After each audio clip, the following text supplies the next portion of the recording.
Vivimos en un mundo con infinitas posibilidades. Un mundo donde cada día debemos tomar decisiones. No siempre tomamos la correcta, pero tratamos. Estamos en un mundo donde siempre tenemos que escoger si blanco o negro, si frío o caliente, si lento o rápido. En fin, son preferencias que cada uno de nosotros tenemos. Cada una de estas decisiones nos definen como personas, definen nuestros gustos, incluso nuestro estilo de vida.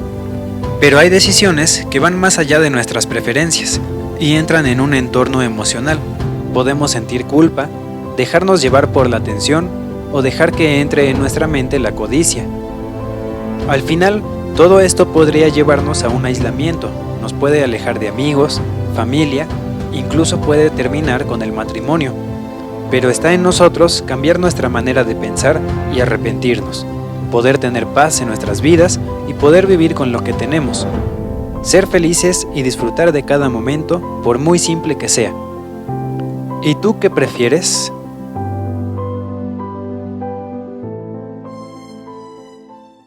Hoy vamos a hablar de un tema: culpa contra arrepentimiento, arrepentimiento contra culpa. ¿Se siente culpable de venir hoy? No decía. ¿Verdad que no?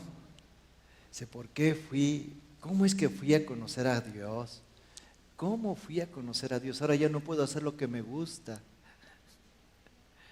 ¿A poco no? ¿De qué se siente culpable usted el día de hoy? ¿Hay algo que le esté provocando culpa? Quizá algunos bribones, perdónenme la palabra, dicen: me casé con la persona equivocada. Así dicen, ¿no? Me casé con la persona equivocada. Un sentimiento de culpa. ¿Cómo fui a conocer a esta persona? Me he hecho la vida de cuadritos. ¿Cómo me fui a embarazar? Así le pasó a mi madre. Le dijo a mi papá: estoy embarazada. Y le dijo mi papá y mi mamá: pero ¿cómo te fuiste a embarazar? ¿Y ahora qué vamos a hacer? Porque él era casado, ¿verdad? ¿Y ahora cómo le vamos a hacer? La culpa nos persigue siempre. Cometemos errores.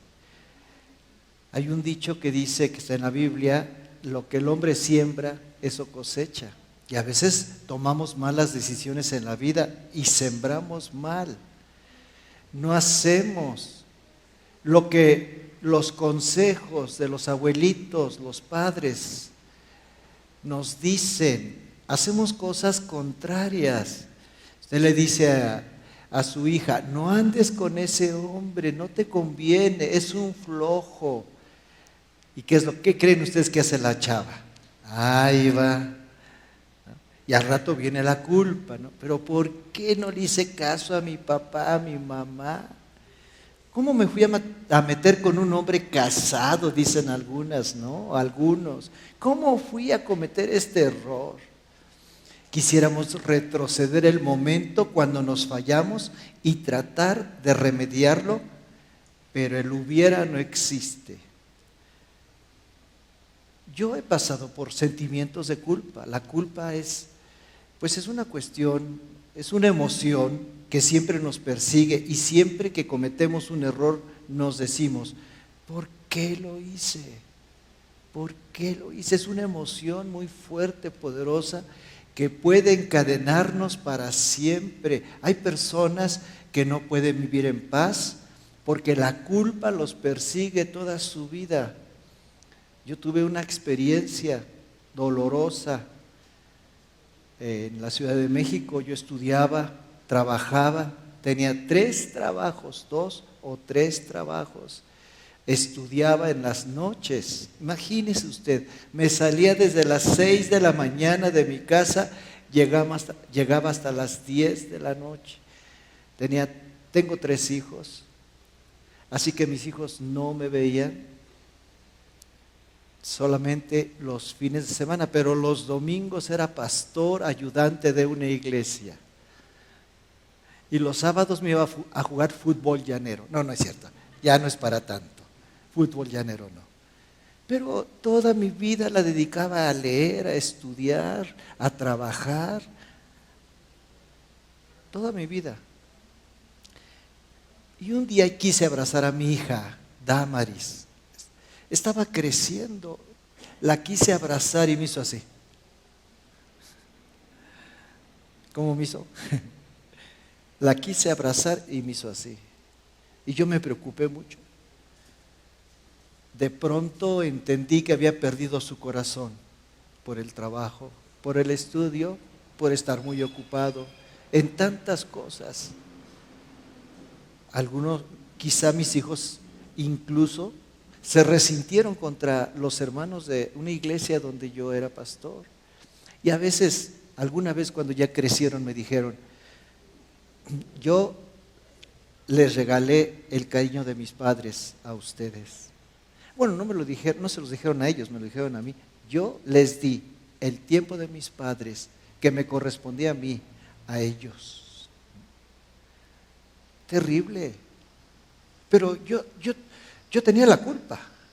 Me encantaba estar metido en tantas broncas. Estudiar,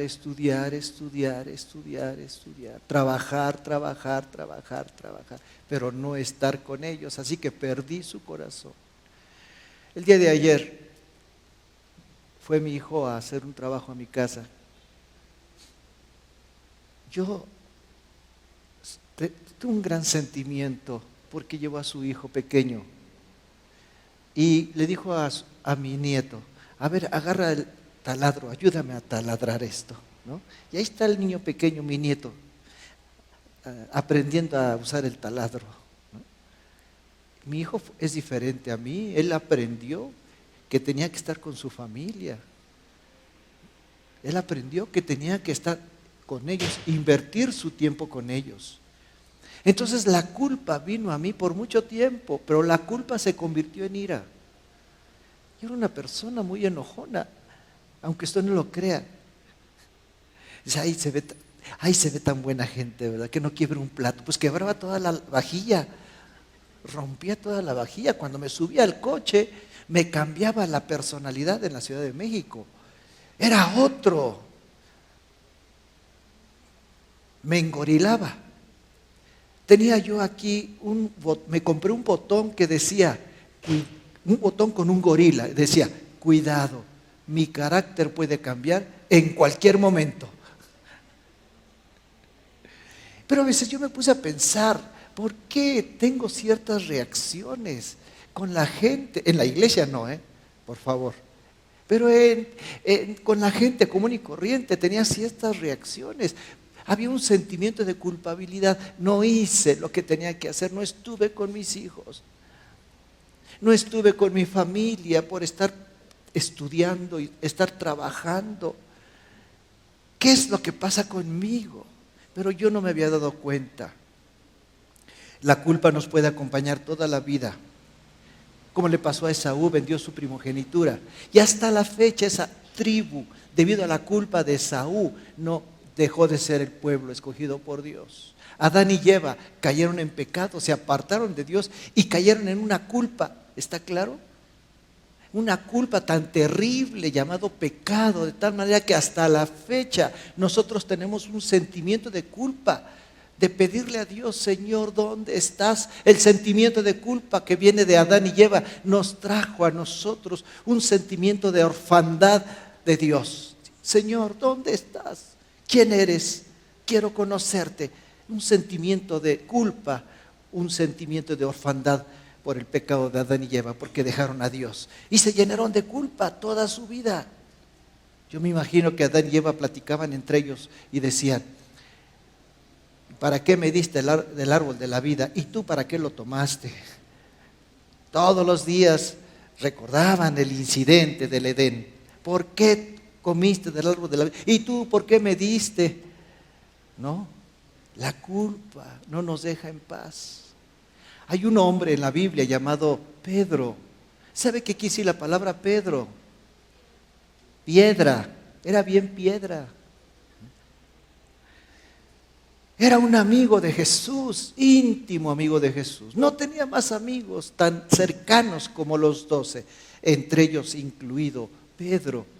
Pero Pedro le falló cuando Jesús fue llevado al cadalso, fue llevado a la cruz del Calvario. Aquella noche memorable, la luna estaba en su esplendor, las nubes habían oscurecido la poca noche que había, las antorchas ardían en todo aquel campamento. Había un olor a violencia y a sangre, porque el Hijo de Dios estaba siendo aprehendido para ser llevado a la cruz del Calvario. Los discípulos habían huido y ahí estaba Pedro. Pedro tímidamente se acercó a una de las hogueras donde la gente se estaba calentando del frío de la noche, de la madrugada. Y una mujer descubrió que era él porque hablaba igual que Jesús y caminaba igual que Jesús. Y le dijo: tú eres uno de ellos. ¿Y qué hizo Pedro? Sí, ¿cómo no? No dijo eso. No sé quién es ese hombre. Y luego se acercó otra persona y dijo: tú eres un discípulo de él. No conozco a tal hombre. Y volvieron a decirle: tú eres discípulo de ese hombre. Y dijo una grosería. Así está en el original griego. Dijo una blasfemia. No conozco. ¿Quién sabe qué diría, verdad? No quiero repetirlo. Y se dio la vuelta y se fue. Pero cuando iba volteando, vio un rostro que lo miró con ojos de compasión y de amor. Mi hijito precioso. Y Dios nos sigue viendo de la misma manera. Me fallaste, mi amor. Me fallaste. Y se le quedó mirando. Y dice la Biblia que Pedro lloró. Y después cantó. ¿Qué cantó? El gallo. Me fallaste, mijito. Pero Dios no nos ve con ojos de condenación, sino de amor profundo por ti, porque te entiende y te comprende y te sigue amando a pesar en lo que hayas fallado. No entiendo yo esto. Yo a veces le digo: ay, Señor, si yo fuera Dios, no, hombre, ya hubiera acabado con la humanidad. Yo no tengo esa paciencia que tú tienes, Padre. Si yo fuera Dios, ya hubiera echado al infierno. Cuidado, me dice el Padre, no hables así, porque es mi pueblo, son mis hijos, yo les amo. ¿Te sientes amado por Dios? ¿Te sientes amado por Dios? ¿Te sientes amado por Dios? Pero un día, después de un lapso de tiempo, Jesús se apareció en aquel lugar memorable, en un lago. Ellos habían regresado a su trabajo anterior y estaban pescando, y aquella noche no pescaron nada, solo un resfriado. No pescaron nada. Y se les acercó un joven en la orilla del lago. Pero había algo especial en este joven: vestiduras blancas, las manos llagadas y el rostro con señales de sufrimiento. Y les dijo: echen la red a la derecha y sacarán muchos peces. Ellos no creían que fuera Jesús, el Hijo de Dios. Y dijeron ellos: ¿quién es? No lo reconocían porque había un velo. ¿Está claro? ¿Cuál velo? El velo de la incredulidad. La incredulidad no nos puede ver a Jesús, no nos puede hacer ver a Jesús. ¿Es cierto? Después le dijo a aquel joven de 33 años y medio: echen la red a la derecha y sacarán muchos peces. Y dijeron ellos: bueno, pues lo vamos a hacer. Nada perdemos, toda la noche lo hemos tratado de hacer y no hemos sacado nada. Así que echaron la red. ¿Y saben qué pasó? La red se llenó de peces. Después se acercaron a la orilla. La red estaba llena de peces. Pero cuando llegaron a la orilla, había una fogata puesta. Y en esa fogata había pescado. Jesús les estaba invitando a desayunar. Se acercaron, reconocieron que era el Maestro. Las señales del sufrimiento y de la cruz estaban sobre él. No sé si gritaron, pero Pedro, dice la Biblia, que no quería ver a su maestro porque estaba avergonzado. La culpa de haber negado a su amigo pesaba profundamente sobre él. Jalaron la red y cuando llegaron a la orilla, los discípulos comenzaron a platicar con Jesús, pero Pedro no. La Biblia dice en Juan capítulo 22 que eran 153 peces los que habían pescado. Juan capítulo 21, versículo 21. Y Simón Pedro subió a la barca y arrastró hasta la playa la red llena de grandes peces, de pescados, 153. Y aunque eran tantos, la red no se rompió. Yo una vez le pregunté a Dios, Señor, ¿por qué está registrado este versículo? ¿Por qué dice 153 pescados? ¿Por qué? Lo que pasa es que Pedro no quería ver a Jesús, no quería verle la cara, estaba avergonzado. Así que agarró la red y comenzó a contarlos. 1, 2, 3, 4, 5, 6, 7, 8, 9, 10, 20. Y volteaba a ver si ya se había ido. No se fue. Otra vez. 15, 16, 20, 25, 50, 70, 100. Nuevamente volteó a ver si ya se había ido y no se iba el Señor Jesús. Y otra vez regresó. 120, 130, 140, 100. ¿Me explico? Grandes peces. Volteó y ahí estaba Jesús, con aquella bella sonrisa que siempre ha tenido en su rostro. Porque hay gente que piensa que Dios está con el ceño fruncido, viendo a quién castigar, como si fuera un inspector. Y cuando lo vieron, aquella figura hermosa, resplandeciente, resucitado, le dijo a Pedro, Pedro, ¿me amas? ¿Y qué le contestó Pedro? Pedro le contestó, sí, Señor, tú sabes que te quiero. Hay una diferencia entre amar y querer, pero pocos sabemos amar. Muchos amar, no sé cómo dice esa canción, pero muchos queremos, pero pocos sabemos amar. ¿Y qué creen ustedes que pasó?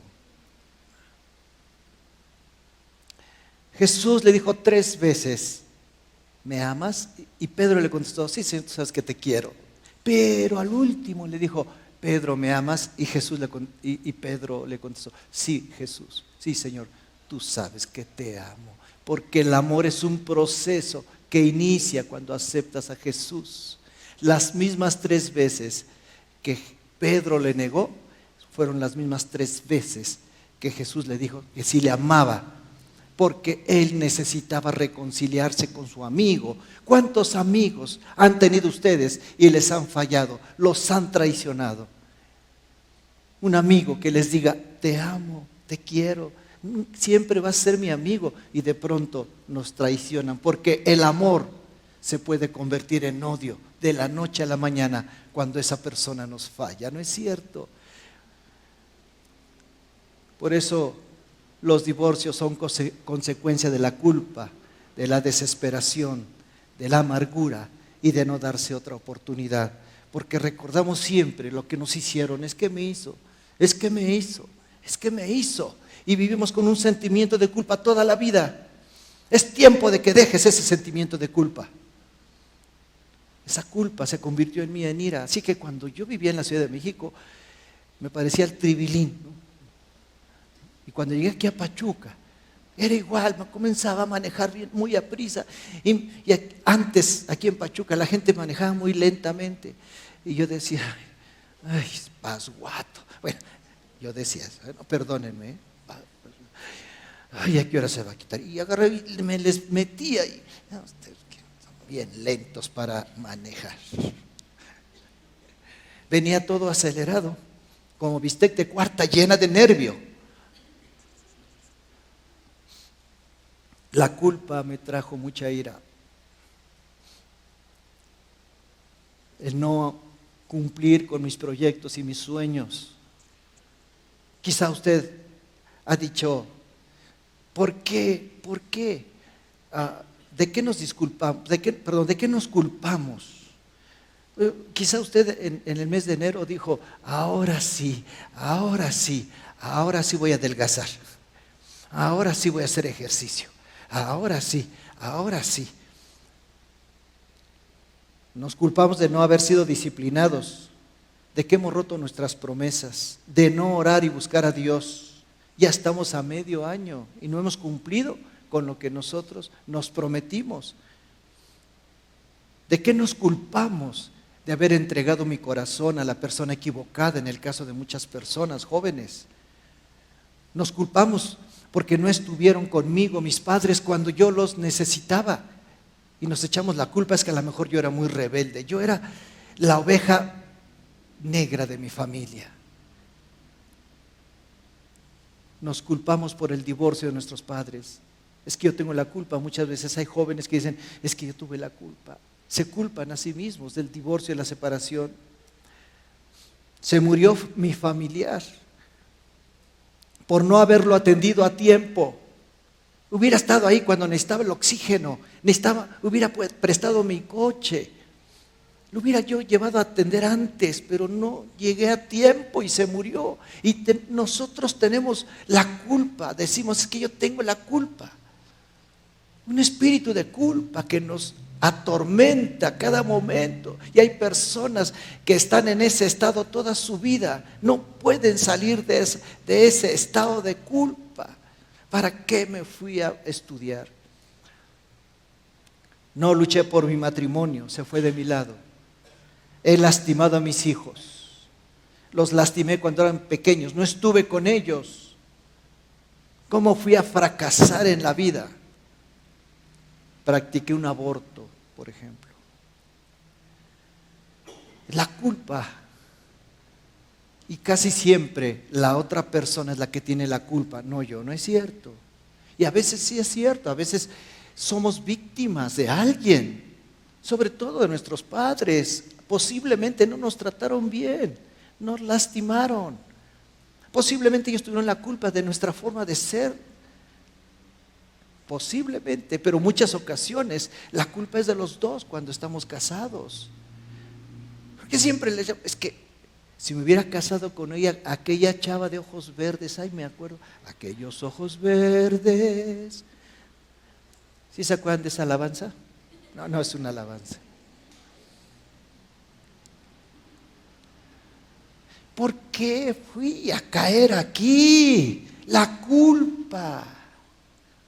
O cuando nos enojamos con la pareja, ¿no es cierto? Hasta se lo decimos. ¿Cómo fui a casar contigo? Hasta se lo decimos. Y el otro se desquita. Dice, ay, te lo tengo guardadito. Cuando tengo, te lo saco. ¿Ya? En un momento. Hay características, ciertas características de una persona con culpa. Una persona que le persigue la culpa no es feliz. Toda su vida se siente culpable. Evade la culpa tomando alcohol. Fíjese, eso es lo más terrible. O sea, tiene mucha culpa. ¿Y cómo lo hace? Pues tomando alcohol. Para que se le quite la culpa, para minorar la culpa. Muchos casos de alcoholismo es precisamente por la culpa que tienen. Una persona con características de mucha culpa siempre buscan la aprobación de los demás, siempre buscan quedar bien con los demás.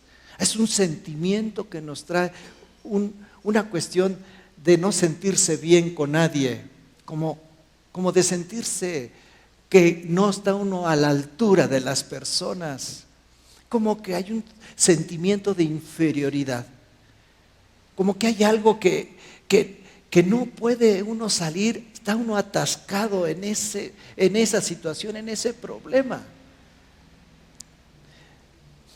Un amigo me decía, tenía un sentimiento de culpa profundo y me decía, no, dice, yo soy un poquito feo, estoy feo.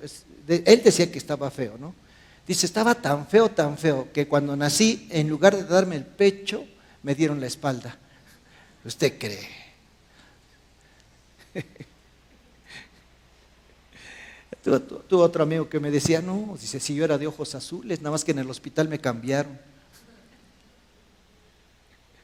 Había un sentimiento de culpa y había provocado en él un sentimiento de inseguridad.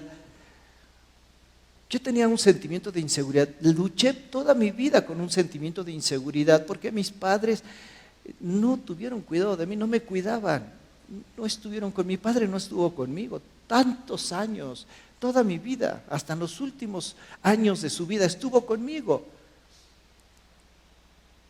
Ya en los últimos años de su vida, él murió de 80 y tantos años, 88 yo creo, pero no decía su edad porque siempre se la quitaba. Porque los hombres tenemos 3 edades, la que tenemos, la que aparentamos y la que decimos. Así que nunca supe su edad. Entonces ya en los últimos años de su vida estuvo conmigo, pero nunca me abrazó, nunca me dijo te amo. Y cuando yo fui padre, me costó tanto trabajo decir a mis hijos te amo, porque a mí no me lo dijeron.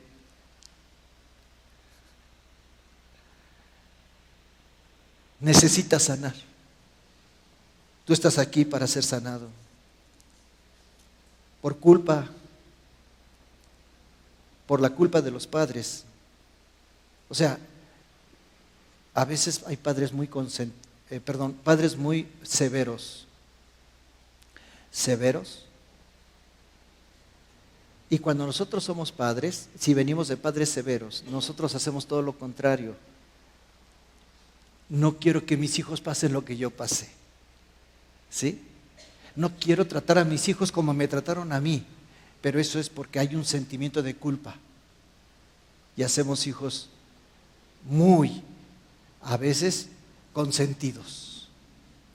Porque la culpa de cómo me trataron, yo no voy a hacer lo que hicieron mis padres, pero eso tenemos que reflexionarlo bien, porque posiblemente sea otra causa por la cual tú has permitido que tus hijos incluso te falten el respeto.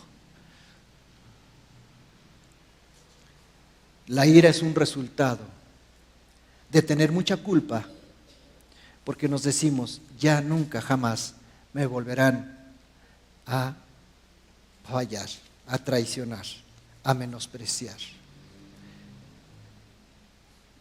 Y nosotros sí necesitamos un arrepentimiento. Si usted ha estado pasando por un sentimiento de culpa, es mi culpa.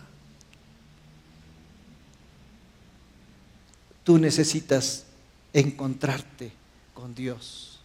Estoy hablando con cristianos, ¿no es cierto? Pues tú necesitas encontrarte nuevamente con Dios. Porque hay mucha gente que va a Dios y le dice, si me arreglas esto, porque muchos cristianos creen, mucha gente cree que todo se va a arreglar con oración. ¿Usted cree que todo se va a arreglar con oración? Claro que no. Usted necesita orar, usted necesita leer la Biblia, usted necesita estar en la iglesia, pero no todo se arregla con eso. Usted va a arreglar las cosas tomando decisiones. Y no chantajear a Dios. Hay gente que le dice, si me arreglas, si lo cambias, te prometo que todo cambiará en mi vida. Como que les gusta hacer trueques con Dios. Hay gente que incluso, conozco gente que cobran 200 pesos por los amarres. No sé si estén más caros ahorita. Van un amarre para que cambie la otra persona. ¿Verdad que es ridículo? Porque yo quiero decirles una cosa, Dios respeta la libertad del ser humano. Hasta los demonios no entran si tú no los llamas, me explico. Los demonios entran cuando tú los llamas, si tú los llamas entran, y si no les das chance no entran. ¿Por qué? Porque el mayor don que un ser humano puede tener es la libertad. Y Dios respeta tu libertad. Él no te puede obligar a nada, pero lo que sí quiere es que tengas un verdadero arrepentimiento. ¿Qué quiere decir la palabra arrepentimiento? Arrepentimiento no es remordimiento, no es decir, ay, lo siento. Una vez una persona se le cayó un billete de a 100 pesos y no se dio cuenta, pero la señora que venía atrás agarró el billete y en lugar de dárselo, se lo echó a la bolsa. Y se dio cuenta, oiga señora, mi billete, dice, lo que cae en el suelo no es de nadie. Dice, y le dijo, discúlpeme señora, pero es que lo que cae en el suelo no es de nadie. Así que lo agarró y se lo echó.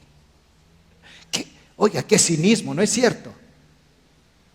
¿Sabes qué arrepentimiento no es remordimiento? Hay personas que dicen, ay, lo siento mucho, lo siento.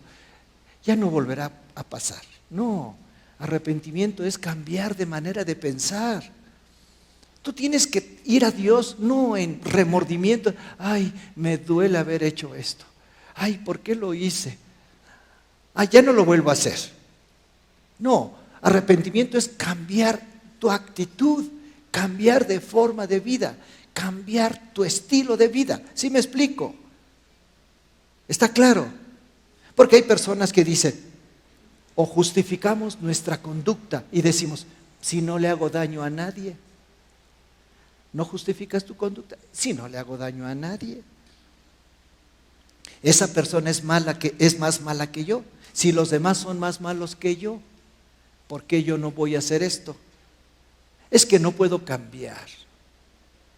Ellos tienen la culpa. Nadie quiere parecer culpable. Pero a veces los pecados más horrendos se ven entre nosotros los cristianos. Y hay una persona, un hombre llamado David, que cometió una falta muy grande, un pecado contra Dios. Cometió un pecado contra un general llamado Urías. Urías tenía una esposa muy bella, muy hermosa. 90, 60, 90. Hermosa, nunca había estado embarazada. Pero yo creo que David ya le había echado el ojo a Betsabé, me imagino. Y un día no fue a la guerra David. Ese día estuvo de ocioso. Y estando en el terrado de su casa, vio a una mujer hermosa bañándose. Pero ¿a qué mujer se le ocurre bañarse sin techo? ¿No creen ustedes que ella también tuvo la culpa? Obró con alevosía. ¿Cómo se llaman los tres? Alevosía. Bueno, esas tres. ¿Cómo? Premeditación, alevosía y ventaja. Yo creo que ella también tuvo la culpa. Y dice cuando se le quedó viendo, en lugar de decir, ay, no veo. A ver, hombres, cuando ven una mujer así, bueno, digamos no en bikini, aquí no andan en bikini, bueno, casi. Digamos que una mujer, ustedes hombres, ven a una mujer en minifalda, con unas bonitas piernas torneadas, porque va al gym, y con un escote y todo eso. ¿Qué hacen ustedes hombres? A ver, dígame la verdad. ¿Qué hacen? ¿Qué hacen? ¿Qué hacemos? Si viene la esposa junto a nosotros y traemos lentes, nos quita los lentes, ¿no? ¿Qué hacemos? Es que los hombres traemos un escáner integrado. Los hombres traemos un escáner integrado, ¿no? Hay tantas cosas que haces para nosotros, Señor. Todas las cosas que haces para nosotros, ¿cómo que para nosotros, no? Por eso, estimados amigos, quiero decirles una cosa acerca de David. David cometió pecado. Se quedó con la esposa de Urías, la mandó llamar y tuvo relaciones sexuales con ella. Pero algo que desagradó a Dios. Miren, vamos a este versículo, 2 de Samuel, capítulo 11, versículo 17. Mas esto que David había hecho fue desagradable ante los ojos de la ley del Señor. Mas esto que David había hecho fue desagradable ante los ojos del Señor. Él se tardó mucho en arrepentirse y pedirle perdón a Dios, casi un año. Pero con él vino un sentimiento de culpa porque cometió dos graves pecados. Él tenía un harem de mujeres, tenía diferentes tipos de mujeres, amonitas, moabitas, egipcias, venezolanas, cubanas, mexicanas, bueno, todavía no existía eso. Tenía un harem de muchas mujeres, no sé por qué se fue a meter con la esposa de un gran amigo. Pero hay dos cosas que tenemos que aprender que a Dios le desagradaron. Primero, cometió adulterio, tomó una mujer que no le correspondía. Segundo, cometió un homicidio contra su mejor amigo. Y esto es algo que es muy desagradable ante los ojos de Dios. Embarazó a aquella mujer y le vinieron 13 juicios sobre su casa. En Hebreos capítulo 12, versículo 5 y 6, dice: no desprecies, hijo mío, la corrección del Señor. No te desanimes cuando te reprenda, porque el Señor corrige a quien él ama y castiga a quien recibe como hijo.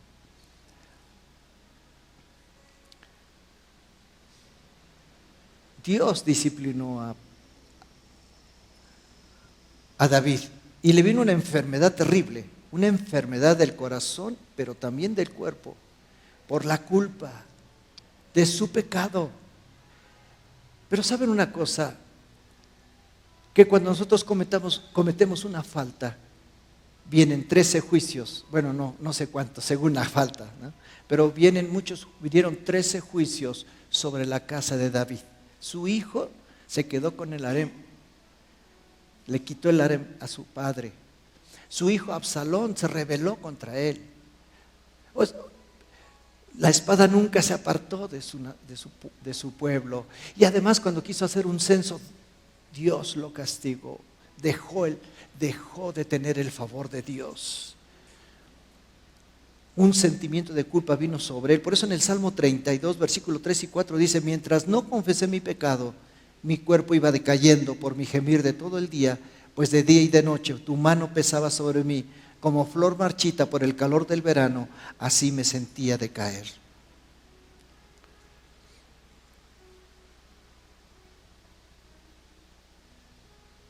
Él confesó su pecado. En el Salmo 51 tenemos otro salmo penitencial, se llaman salmos penitenciales.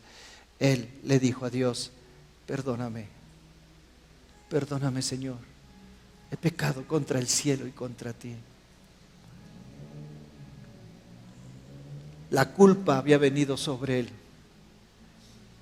La culpa había traído 13 juicios sobre su casa, pero se arrepintió, le pidió perdón a Dios. Y el hijo que tuvo con Betsabé, mandó matar a su gran amigo. Tuvo un hijo llamado Salomón, que fue el gran rey de Israel. Porque Dios cambia las cosas malas en algo bueno. Eso se llama gracia de Dios. ¿Está claro? Eso se llama ¿cómo? Gracia de Dios. Si tú has cometido un pecado, has cometido una falta, Dios está dispuesto a perdonarte y darte una nueva oportunidad. Porque así es Dios. Dios es el Dios de la misericordia y de la gracia. del amor infinito. Su nombre es amor. Hay unos pasos para arrepentirnos y sanar de la culpa. En primer lugar, pide a Dios sanar de ese estado de culpa que quizá te ha perseguido toda la vida. Recuerda que Dios es un Dios de oportunidades, pero hay algo muy importante. Te voy a pedir que te perdones y que digas: me perdono. Yo también tengo la culpa. Posiblemente yo también. Porque siempre le echamos la culpa a la otra persona. No es cierto. Cuando un matrimonio viene conmigo, o cuando una mujer viene sola, le digo: no, que venga tu marido. Porque siempre pone al marido como el ogro. ¿A poco no? Y no sabes que tú también eres el culpable. Pide a Dios sanar de ese estado de culpa. Perdónate a ti mismo. 2, deja ese estilo de vida que te ha traído mucha culpa. Ya, definitivamente, aléjate de los lugares de donde tú sabes que puedes volver a caer. Porque arrepentimiento es restitución. Si debes dinero, paga lo que debes rápidamente. Rápidamente. Había un hermano que venía a la iglesia y me dijo: yo ya acepté a Cristo, yo ya me arrepentí, pero tengo una compresora que me robé de mi trabajo. ¿Qué hago con ella? ¿La vendo? ¿La empeño? Le dije: devuélvela, porque arrepentimiento es restitución. ¿Sí me explico?